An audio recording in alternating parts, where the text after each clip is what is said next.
ഡോക്ടറെ, എന്തൊക്കെ ശ്രമിച്ചിട്ടും വെയിറ്റ് കുറയുന്നില്ല. പഞ്ചസാര കുറയ്ക്കണമെന്ന് എല്ലാവർക്കും അറിയാം. ഉപ്പ് കുറയ്ക്കണമെന്നത് വെയിറ്റ് കുറയ്ക്കാനായിട്ട് സഹായിക്കുമെന്നുള്ളത് ചിലപ്പോൾ പലർക്കും അറിയത്തില്ലായിരിക്കും. നമ്മൾ കഴിക്കുന്ന ബേക്കറി സാധനങ്ങളായിട്ടുള്ള ബ്രെഡ്, ബണ്ണ്, കുബൂസ്, ബിസ്ക്കറ്റ്, അത് ഷുഗർ ഫ്രീ ബിസ്ക്കറ്റ് ആണെങ്കിൽ പോലും അതിനകത്ത് കുറച്ച് മൈദയാണ് അടങ്ങിയിട്ടുള്ളത് എന്നുള്ളത് മനസ്സിലാക്കുക. ദോശ എന്ന് പറയുന്ന സംഗതിയും നമ്മൾ സാധാരണ നമ്മുടെ സൗത്ത് ഇന്ത്യൻ ഡിഷിൽ പെടുന്ന ദോശ, അതും 100% അടുത്ത് തന്നെ കാർബോഹൈഡ്രേറ്റ് കണ്ടൻ്റ് ഉള്ളതാണ്. അപ്പോൾ അത് കഴിച്ചെന്നാൽ എങ്ങനെ വണ്ണം കുറയും? പകരം നമ്മൾ എന്താണ് ചെയ്യേണ്ടത്? നമ്മൾ ഈ മെയിൻ ഭക്ഷണം കഴിക്കുന്നതിന് മുൻപ് നമ്മൾ മരുന്ന് പോലെ കഴിക്കേണ്ട കുറച്ച് സാധനങ്ങളുണ്ട്. ഡോക്ടറെ, എന്തൊക്കെ ശ്രമിച്ചിട്ടും വെയിറ്റ് കുറയുന്നില്ല. ഭക്ഷണം ഒരല്പമേ കഴിക്കാറുള്ളൂ, ജീവൻ നിലനിർത്താൻ മാത്രം. 1 മണിക്കൂറിലേറെ വ്യായാമം ചെയ്യുന്നുണ്ട്, എന്ത് ചെയ്തിട്ടും എൻ്റെ വെയിറ്റ് കുറയുന്നില്ല. ഇത് ഇന്ന് വിളിച്ച ഒരു സെലിബ്രിറ്റിയുടെ വൈഫ് പറഞ്ഞ വാചകമാണ്. അദ്ദേഹം ആരാണെന്ന് ഞാൻ പറയുന്നില്ല. ഈ ചേച്ചി എൻ്റെ അടുത്ത് ഒരു കാര്യം കൂടി പറഞ്ഞു. ചേട്ടന് വെയിറ്റ് തീരെ ഇല്ല എന്നുള്ളതാണ് എൻ്റെ ഏറ്റവും വലിയ പ്രശ്നമെന്ന്. സെലിബ്രിറ്റി ആരാണ് എന്ന് ഊഹിച്ച് തല പുകയ്ക്കൊന്നും വേണ്ട.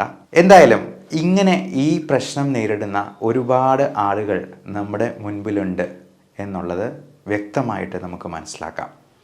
എന്തൊക്കെ ശ്രമിച്ചിട്ടും വെയിറ്റ് കുറയണില്ല, പൊണ്ണത്തടി. അവരൊരു കാര്യം കൂടെ പറഞ്ഞു, എൻ്റെ മകൾക്ക് എന്നേക്കാൾ വണ്ണമാണ്. അപ്പോൾ 2 പേർക്കും ഒരു തരത്തിലും വെയിറ്റ് കുറയ്ക്കാൻ പറ്റുന്നില്ല. അതുമൂലം ഉണ്ടാകുന്ന മറ്റാരോഗ്യ പ്രശ്നങ്ങളും കൂടെയുണ്ട്. അപ്പോൾ ഈ വെയിറ്റ് റിഡക്ഷന് നമുക്ക് എന്ത് ചെയ്യാൻ പറ്റും? ഇനി അതിനെന്തെങ്കിലും ട്രീറ്റ്മെൻ്റ് ആയിട്ട് എടുക്കേണ്ടതുണ്ടോ? നമുക്ക് ടാബ്ലറ്റ്സ് ആയിട്ട് എന്തെങ്കിലും ഉണ്ടോ? ഇതിനെക്കുറിച്ചെല്ലാം നമുക്കിന്നൊന്ന് ഡിസ്കസ് ചെയ്യാം. ഈ വെയിറ്റ് കുറയ്ക്കാനായിട്ട് നമ്മൾ ആദ്യം ഒഴിവാക്കേണ്ട കുറച്ച് സാധനങ്ങളുണ്ട്. പഞ്ചസാര കുറയ്ക്കണമെന്ന് എല്ലാവർക്കും അറിയാം. ഉപ്പ് കുറയ്ക്കണമെന്നത് വെയിറ്റ് കുറയ്ക്കാനായിട്ട് സഹായിക്കുമെന്നുള്ളത് ചിലപ്പോൾ പലർക്കും അറിയത്തില്ലായിരിക്കും. അവർ നല്ലപോലെ ഉപ്പ് കഴിക്കുന്നുണ്ടാവും. BP കുറവാണെന്ന് പറഞ്ഞ് ഉപ്പ് കൂടുതൽ കഴിക്കും. ഈ ഉപ്പ് കൂടുതൽ കഴിക്കുമ്പോൾ ശരീരത്തിലെ വാട്ടർ റിട്ടൻഷൻ, ഫ്ലൂയിഡ് റിട്ടൈൻ ചെയ്യാനായിട്ട് സാധ്യത കൂടുകയാണ്. അതോടൊപ്പം നമുക്ക് ചോറ് കുറയ്ക്കണമെന്ന് എല്ലാവർക്കും അറിയാം. പക്ഷേ ചോറ് കുറച്ചിട്ട് ഒരു 5 ചപ്പാത്തി പകരം കഴിച്ചെന്നാൽ ഒരു ഗുണവുമില്ല. കാരണം ഈ ചപ്പാത്തി ഇപ്പോൾ നമ്മൾ നല്ല റിഫൈൻഡ് ഫ്ലോറാണ്, നല്ല ആട്ടയാണ് കിട്ടുന്നത്. അതിൽ തവിടെന്ന് പറയുന്നൊരു സംഗതിയേ ഇല്ല. അതുകൊണ്ട് തന്നെ ഈ 5 ചപ്പാത്തി കഴിക്കുമ്പോഴത്തേക്കും ഒരു പാത്രം നിറച്ച് ചോറുണ്ടെന്നതിനേക്കാൾ കൂടുതൽ കാലറി അകത്തോട്ട് പോകും.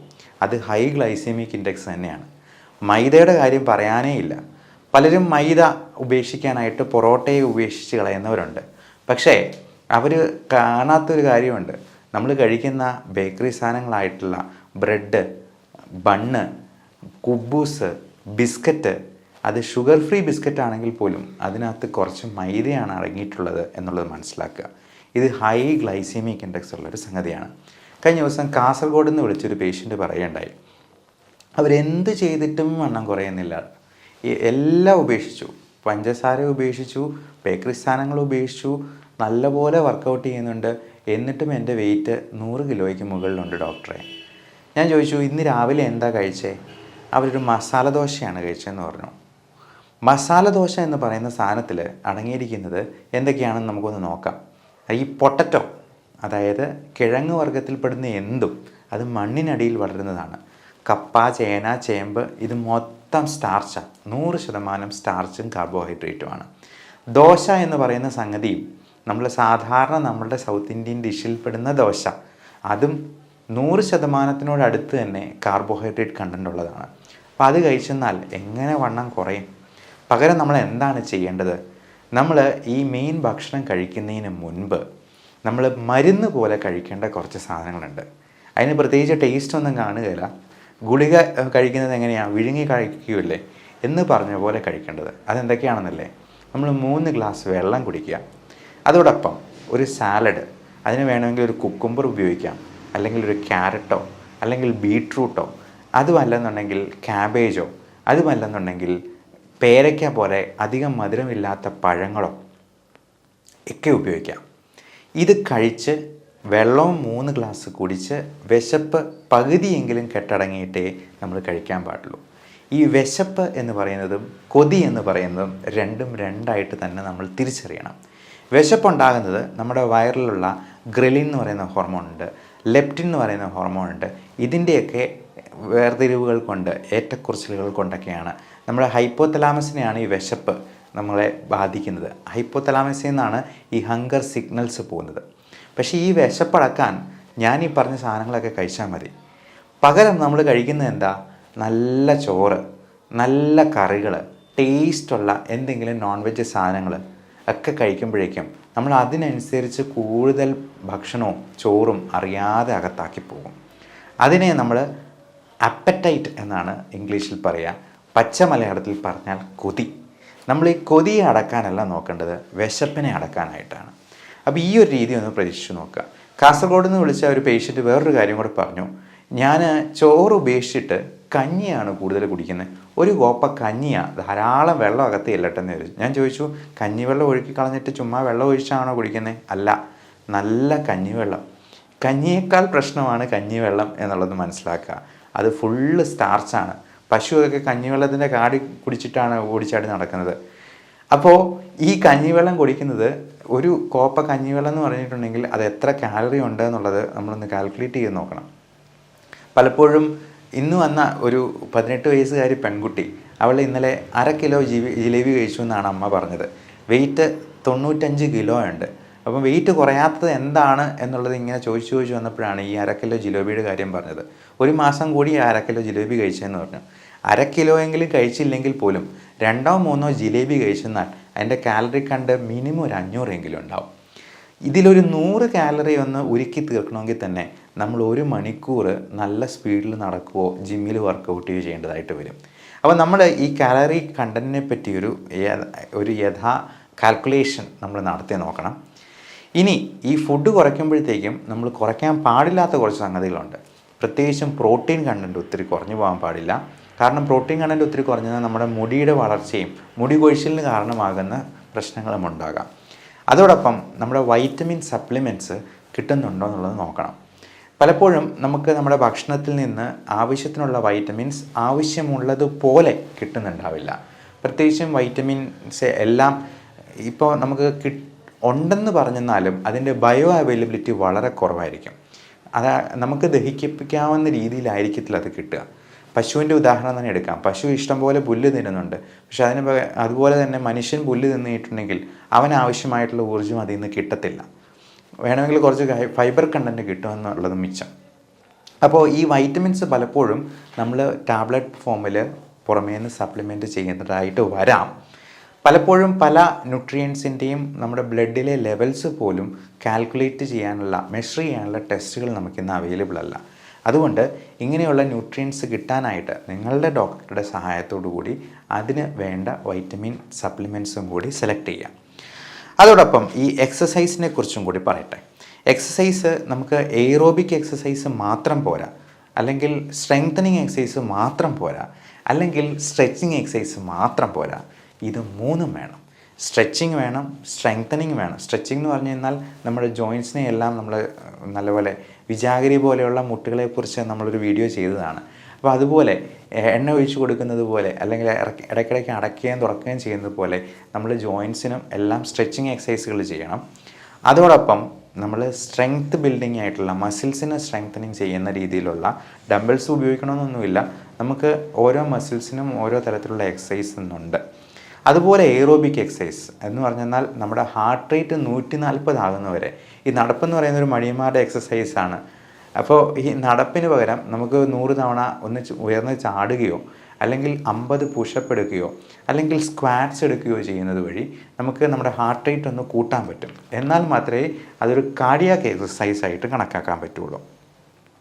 അതുപോലെ നമുക്ക് ഈ കാർബോഹൈഡ്രേറ്റ്സിന് പകരം പ്രോട്ടീൻ റിച്ച് ഫുഡായിട്ട് നമുക്ക് സപ്ലിമെൻറ്റ് ചെയ്യാം. അപ്പോൾ എഗ് ഡയറ്റ് എന്ന് പറയുന്ന ഒരു സംഗതിയുണ്ട്. എഗ് വൈറ്റ് മാത്രം, നമ്മൾ എഗ് യോക്ക് ഉപേക്ഷിക്കും. എഗ് വൈറ്റ് കഴിച്ചെന്നാൽ തന്നെ, പ്രോട്ടീൻ റിച്ച് ഫുഡ് കഴിച്ചെന്നാൽ തന്നെ നമുക്ക് നല്ല രീതിയിൽ ഒരു വിശപ്പ് മാറുന്ന ഒരു ഫുൾ ആയിട്ടുള്ള ഒരു ഫീലിംഗ് കിട്ടും.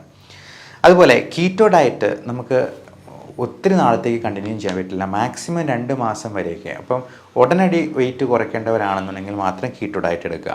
അല്ലെങ്കിൽ ലോങ് ടേം ആയിട്ടുള്ള ഡയറ്റ്, കീറ്റോ ഡയറ്റ് എടുക്കുന്നതുകൊണ്ട് ചിലപ്പോൾ യൂറിക് ആസിഡ് കൂടാനുള്ള സാധ്യതയുണ്ട്. മറ്റ് ഹെൽത്ത് ഹസാർഡ്സ് അതിനകത്ത് ഇൻവോൾവ് ആണ് എന്നുള്ളത് മനസ്സിലാക്കുക. നമ്മുടെ വീട്ടിൽ തന്നെ ഒരു ഡിജിറ്റൽ വെയിങ് ബാലൻസ് വാങ്ങി സൂക്ഷിക്കുക. അപ്പോൾ 0.3 ഡെസിമൽ പ്ലേസ് 0.1 ഡെസിമൽ പ്ലേസ് പോലും കാണാൻ പറ്റുമെന്നുണ്ടെങ്കിൽ നമ്മൾ രാവിലെ എണീറ്റ് ഒന്ന് വെയിറ്റ് നോക്കിയെന്നാൽ നമുക്ക് തന്നെ ഒരു സമാധാനമാണ്. വെയിറ്റ് കുറഞ്ഞില്ലെങ്കിൽ പോലും അത് കൂടുന്നില്ല എന്നുള്ള ഉറപ്പ് വരുത്തുക. ഏറ്റവും രാവിലെ തന്നെ വെയിറ്റ് നോക്കുന്നതാണ് അതിന് ഏറ്റവും ഉചിതമായിട്ടുള്ളത്. അതാണ് ഏറ്റവും കുറഞ്ഞിരിക്കുന്ന വെയിറ്റ്. അതുപോലെ ഷുഗർ ഉള്ളവർക്കൊരു ഗ്ലൂക്കോമീറ്റർ വാങ്ങിച്ചു വയ്ക്കാം. BP ഫ്ലക്ച്വേഷൻ ഉള്ളവർക്ക് BP അപ്പാരറ്റസ് വാങ്ങിച്ചു വയ്ക്കാം. എന്നിട്ട് നമ്മൾ തന്നെ ഇതിനെപ്പറ്റി ഒരു ട്രാക്ക് ചെയ്യേണ്ടത് അത്യാവശ്യമാണ്. ഇൻ്റർമീഡിയൻറ്റ് ഫാസ്റ്റിംഗ് വളരെ നല്ലൊരു ഫാസ്റ്റിംഗ് മെത്തേഡാണ്. 14 to 16 hours ആണ്. അത് പട്ടിണിയല്ല. ഒരു 18 hours കൂടുതൽ ഫാസ്റ്റ് ചെയ്യുന്നാലേ അത് പട്ടിണിയായി മാറത്തുള്ളൂ. 16 hours വരെയും നമ്മൾ ഫാസ്റ്റ് ചെയ്ത് കഴിഞ്ഞാൽ നമ്മുടെ ബോഡിയിലെ ഫാറ്റ് ബേൺ ചെയ്യാനായിട്ട് തുടങ്ങും. അതുവരെയും നമ്മുടെ ഉള്ള ഗ്ലൂക്കോസൊക്കെ വെച്ചിട്ട് അതിൻ്റെ ആ ഒരു പാത്വേ തന്നെ അങ്ങനെയാണ്. നമ്മൾ ബയോകെമിസ്ട്രിയിൽ അങ്ങനെയുള്ള കാര്യങ്ങൾ പഠിക്കാറുണ്ടായിരുന്നു. അപ്പോൾ ഇതിൻ്റെ പാത്വേസ് തന്നെ ഡിഫറെൻ്റ് ആണ്.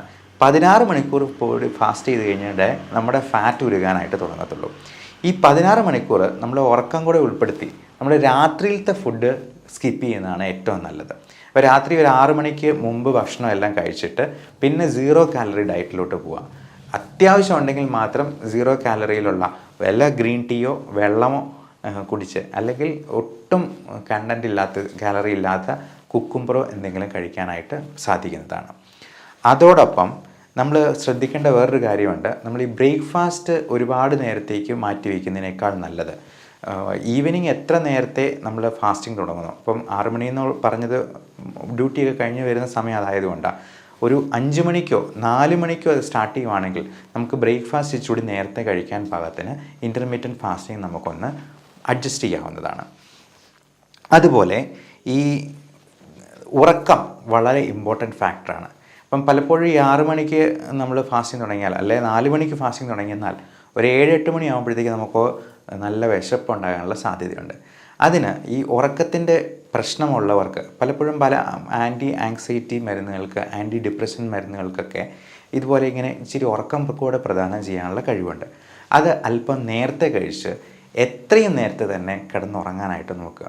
നമ്മൾ എത്ര കണ്ട് ലേറ്റായിട്ട് ഇരിക്കുന്നു അത്രയും നമ്മൾ അടുക്കളയിൽ കയറി എന്തെങ്കിലും മധുരപലഹാരങ്ങൾ എടുത്ത് കഴിക്കാനുള്ള സാധ്യത കൂടുതലാണ്. അതോടൊപ്പം നമ്മൾ എത്രയും നേരത്തെ തന്നെ പല്ലൊക്കെ ബ്രഷ് ചെയ്ത് പിന്നെ കഴിക്കാനായിട്ട് നമുക്കൊരു ഇച്ചിരി മടിയുണ്ടായിരിക്കും. അതുകൊണ്ട് നേരത്തെ തന്നെ ബ്രഷ് ചെയ്യുക, നേരത്തെ തന്നെ കിടന്ന് ഉറങ്ങുക, ഫോണിൽ കുത്തിക്കൊണ്ടിരിക്കാതിരിക്കുക. അപ്പം പല അലർജിയുടെ മെഡിസിൻസിന്, വേദന സംഹാരികളായിട്ടുള്ള ചില സെൻട്രൽ ആയിട്ടുള്ള പെയിൻ കില്ലേഴ്സിന് ഒക്കെ ഇച്ചിരി ഉറക്കം കൂടി തരാനായിട്ടുള്ള കഴിവുണ്ട്. അപ്പോൾ അത്തരത്തിലുള്ളത് സൈഡ് ഇഫക്റ്റ് ആണ് എന്ന് വിചാരിച്ചെന്നാലും നമുക്ക് ആ സൈഡ് ഇഫക്റ്റ് ചിലപ്പോൾ ഉർവശി ശാപം ഉപകാരമായതുപോലെ ഭവിച്ചേക്കാം. അപ്പോൾ അത് ഡോക്ടറോട് ചോദിച്ച് ഇത് അല്പസ്വല്പം മോഡിഫിക്കേഷൻ വരുത്തിയെന്നാൽ നമുക്ക് ഇച്ചിരി നേരത്തെ കിടന്ന് ഉറങ്ങുകയും ഫാസ്റ്റിങ് നല്ല എഫക്റ്റീവായിട്ട് കൊണ്ടുപോകാനും പറ്റും. ഇനി ഇതിനൊക്കെ പുറമെ നമുക്ക് ഇത് ഫാറ്റ് കുറയ്ക്കാനായിട്ട്, ഫാറ്റ് ബേൺ ചെയ്യാനായിട്ട് ഉതകുന്ന രീതിയിലുള്ള പുതിയ തരത്തിലുള്ള മരുന്നുകളുണ്ട്.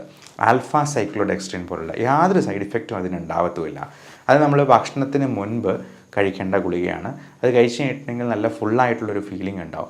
അപ്പോൾ പലപ്പോഴും ഈ ഹെൽത്ത് സപ്ലിമെൻറ്റ് ഡ്രിങ്ക്സ് ഉണ്ട് വെയിറ്റ് കുറയ്ക്കാനായിട്ടുള്ള, അവരൊക്കെ ഉപയോഗിക്കുന്ന ടെക്നിക്ക് ഇതാണ്. അപ്പോൾ ആ പ്രോട്ടീൻ റിച്ച് ആയിട്ടുള്ള വൈറ്റമിൻസ് ഒക്കെ ഉള്ള ഡ്രിങ്ക് ആയിരിക്കും അത് കൊടുക്കുന്നത്.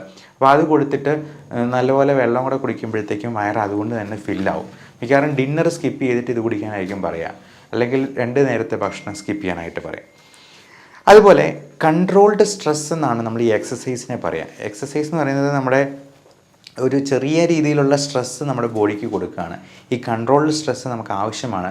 നമ്മുടെ ജോലി തന്നെയും ഒരു എക്സസൈസായിട്ട് അതൊരു കൺട്രോൾഡ് സ്ട്രെസ്സായിട്ട് എടുക്കാം. എത്രത്തോളം സംതൃപ്തിയോടെ ജോലി ചെയ്യുന്നോ അത്രയും സന്തോഷം നമുക്കുണ്ടാവുകയാണ്. അത് തന്നെ നമ്മുടെ വെയിറ്റിനെയും മാനസിക ശാരീരിക ആരോഗ്യത്തെയും ബാധിക്കുന്ന അല്ലെങ്കിൽ ഹെൽപ്പ് ചെയ്യുന്ന കാര്യങ്ങളാണ്. നമ്മുടെ ജോലി ഏറ്റവും ഭംഗിയായിട്ട് ഏറ്റവും സംതൃപ്തിയോടെ ചെയ്തു തീർക്കുക എന്നുള്ളതാണ് നമുക്ക് സന്തോഷം ഉണ്ടാക്കാവുന്ന ഏറ്റവും നല്ല കാര്യം. അതുപോലെ സ്ട്രെസ്സ് കുറയ്ക്കാനുള്ള കാര്യങ്ങളെല്ലാം നമ്മൾ ചെയ്യുക. ഒരു മൂളിപ്പാട്ട് പാടുന്നത് പോലും സ്ട്രെസ്സ് കുറയ്ക്കാൻ, ഒരു പാട്ട് വെച്ചുകൊണ്ട് ഞങ്ങളുടെ കൂട്ടുകാരെ പല സർജൻസും പാട്ട് വെച്ചുകൊണ്ട് ഓപ്പറേറ്റ് ചെയ്യുന്നത് നമ്മൾ കാണാറുണ്ട്. നമ്മളാണെങ്കിലും ബ്രോങ്കോസ്കോപ്പിയൊക്കെ ചെയ്യുമ്പോഴത്തേക്കും എൻഡോസ്കോപ്പി പ്രൊസീജിയേഴ്സൊക്കെ ഒരു പാട്ടും കൂടെ അങ്ങ് വയ്ക്കും. അപ്പോൾ നമുക്കത് എൻജോയ് ചെയ്ത് ചെയ്യാൻ വേണ്ടിയാണ്. പാട്ട് പാടാൻ അറിയാവുന്നവരാണെങ്കിൽ, അറിയാൻ മേലാത്തവരാണെങ്കിലും ഒരു പാട്ട് പാടി അങ്ങ് പോസ്റ്റ് ചെയ്തോളൂ. എൻ്റെ പേരിൽ നോക്കിക്കഴിഞ്ഞാലും പല പാട്ടുകളും നിങ്ങൾക്ക് കിട്ടിയേക്കാം. ഞാൻ ഒരു വലിയ പാട്ടുകാരനൊന്നും അല്ല, എന്നാൽ പോലും അപ്പോൾ നമുക്ക് ഇങ്ങനെയുള്ള കാര്യങ്ങളെ നോക്കി നമ്മുടെ മനസ്സും കൂടി നല്ല പ്രസന്നമായിട്ട് കൊണ്ടുപോയെന്നാലേ ഈ സ്ട്രെസ്സ് ഇൻഡ്യൂസ്ഡ് ഒബീസിറ്റി, കാരണം ഈ സ്ട്രെസ്സും ആങ്സൈറ്റിയും ഡിപ്രഷനും ഒക്കെ ബോറടിക്കുമ്പോഴത്തേക്കും നമ്മൾ കൂടുതൽ ഭക്ഷണം കഴിക്കാൻ സാധ്യതയുണ്ട്. അപ്പം അതിനെ നമ്മൾ ബുളിവിയ നെർവോസ എന്നൊക്കെ നമ്മൾ വിളിക്കാറുണ്ട്. അതുപോലെ തന്നെ നേരെ തിരിച്ചും അനോറക്സിയ നെർവോസ എന്ന് പറഞ്ഞൊരു പ്രശ്നമുണ്ട്. കുറേ ദിവസത്തേക്ക് ആൾ ഭക്ഷണമൊന്നും കഴിക്കത്തില്ല ഈ ഡിപ്രഷൻ കൂടിയിട്ട്. അപ്പോൾ ഇങ്ങനെയുള്ള പ്രശ്നങ്ങളെല്ലാം നമ്മൾ ഒഴിവാക്കേണ്ടതുണ്ട്. ഈ ആൻറ്റി ഡിപ്രസൻസും ഇതിൻ്റെ ആങ്സൈറ്റി റിലേറ്റഡ് ആയിട്ടുള്ള കാര്യങ്ങളുമൊക്കെ നമ്മൾ പ്രോപ്പർ ട്രീറ്റ്മെൻറ്റും എടുക്കാനായിട്ട് യാതൊരു മടിയും കാണിക്കേണ്ട ആവശ്യമില്ല. കൂടെ തന്നെ ഡയബറ്റീസും ഹൈപ്പർ ടെൻഷനും കൊളസ്ട്രോളും ഉള്ള മരുന്നുകളും നമുക്ക് വെയിറ്റ് കുറയ്ക്കാൻ ഉതകുന്ന രീതിയിൽ കുറച്ച് മോഡിഫൈ ചെയ്യാവുന്നതാണ്. പ്രത്യേകിച്ച് മെറ്റ്ഫോമിൻ പോലുള്ള മരുന്നുകൾ അതിൻ്റെ ഏറ്റവും മെയിൻ ഒരു മെക്കാനിസം ഓഫ് ആക്ഷൻ തന്നെ വെയിറ്റ് കൺട്രോൾ ചെയ്തുകൊണ്ട് തന്നെയാണ് ഷുഗർ കുറയ്ക്കുന്നത്. അതുപോലെ പ്രോട്ടീൻ പ്രശ്നങ്ങളുള്ളവർക്ക് പ്രോട്ടീൻ സപ്ലിമെൻറ്റ്സ് എടുക്കുമ്പോഴത്തേക്കും അതിൻ്റെ അലർജി ഉണ്ടോ എന്നുള്ളത് പ്രത്യേകം നോട്ട് ചെയ്യുക. നമ്മൾ പല പ്രോട്ടീൻസും വാരി വലിച്ച് കഴിക്കുമ്പോഴത്തേക്കും ഇതിൽ ഏതെങ്കിലും ഒരെണ്ണം അലർജി ഉണ്ടാക്കിയെന്നാൽ നമ്മുടെ ബാക്കി എല്ലാ പ്രശ്നങ്ങളും താളം തെറ്റും. അത് സ്കിൻ ഡിസീസസ് മാത്രമല്ല, പലതരത്തിലുള്ള അലർജി രോഗങ്ങളായിട്ടുള്ള അലർജിക് റൈനൈറ്റിസ്, നമുക്ക് ശ്വാസകോശത്തിലുണ്ടാകുന്ന ആസ്മ പോലും, ചുമയും കഫക്കെട്ട് പോലും അതുകൊണ്ടുണ്ടാകാം. അതുകൊണ്ട് അലർജി ഉള്ളത് എന്താണെന്ന് അറിയാനായിട്ടുള്ള സ്പെസിഫിക് ടെസ്റ്റ് ഉണ്ട്. സ്കിൻ പ്രിക് ടെസ്റ്റ് എന്ന് പറയും. അലർജി 72 അലർജൻസിൻ്റെ ഒരു പാനൽ നമ്മൾ ടെസ്റ്റ് ചെയ്ത് നോക്കും. അപ്പോൾ കൃത്യമായിട്ട് ഇന്നതിന് അലർജി ഉണ്ടെന്ന് നമുക്കറിയാം. പലപ്പോഴും ഈ ബ്ലഡ് ടെസ്റ്റ് ആയിട്ടുള്ള ഈസ്നോഫിൽ കൗണ്ട് നോക്കുന്നതിലും IG നോക്കുന്നതിലും അലർജി ഉണ്ടെന്നേ അറിയത്തുള്ളൂ, എന്തിനാണെന്ന് നമുക്കറിയാൻ പറ്റത്തില്ല. അപ്പോൾ അങ്ങനെ 1-2 കാര്യങ്ങൾ അവോയ്ഡ് ചെയ്യാൻ പറ്റാത്ത കാര്യങ്ങളുണ്ടെങ്കിൽ അതിന് സ്പെസിഫിക് ഇമ്മ്യൂണോതെറാപ്പി വഴി അലർജി പൂർണ്ണമായിട്ടും മാറ്റുന്ന പുതിയ സാങ്കേതിക വിദ്യയും നമ്മുടെ നാട്ടിൽ ഇന്നുണ്ട്. അത് വിദേശത്തൊക്കെ പണ്ടുണ്ടായിരുന്നുള്ളൂ, ഇന്ന് നമുക്കും അത് അവൈലബിൾ ആണ് എന്നുള്ളതും നിങ്ങളെ അറിയിച്ചു കൊള്ളുന്നു. Everyone take care of your health. Thank you.